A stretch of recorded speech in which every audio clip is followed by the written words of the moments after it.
Une césarienne est une intervention chirurgicale au cours de laquelle des incisions sont effectuées dans l'abdomen de la femme et dans l'utérus pour permettre la naissance du bébé.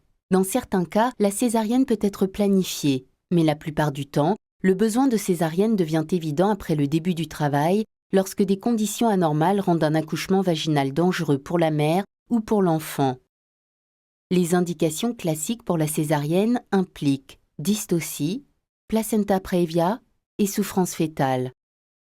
La dystocie ou travail prolongé non progressif peut apparaître lorsque la tête du bébé ne passe pas à travers le canal génital ou lorsque son corps est dans une position non favorable, par exemple lorsqu'il est perpendiculaire au canal génital ou lorsqu'il se présente par le siège, qu'on appelle présentation par le siège. Le placenta praevia est une localisation anormale, segment inférieur du placenta, qui peut bloquer partiellement ou complètement l'ouverture cervicale.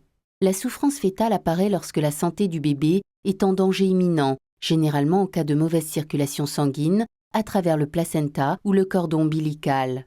La souffrance fœtale peut apparaître lorsque le placenta se sépare de la paroi de l'utérus avant l'accouchement ou lorsque le cordon ombilical est compressé ou comprimé.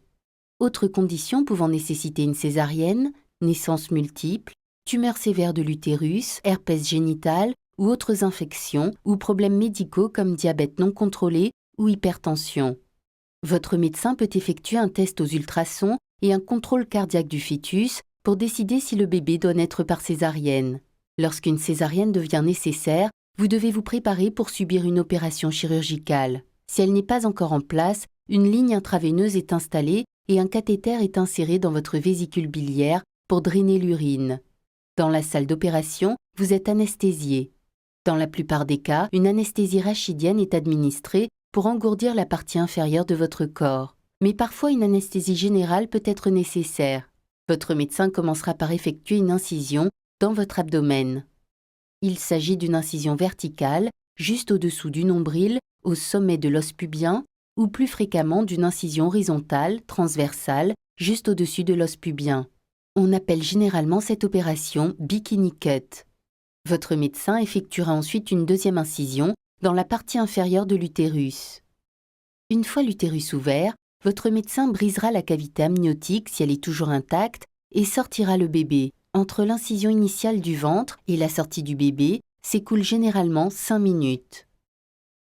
Ensuite, votre médecin saisira le cordon ombilical à l'aide d'une pince et le sectionnera.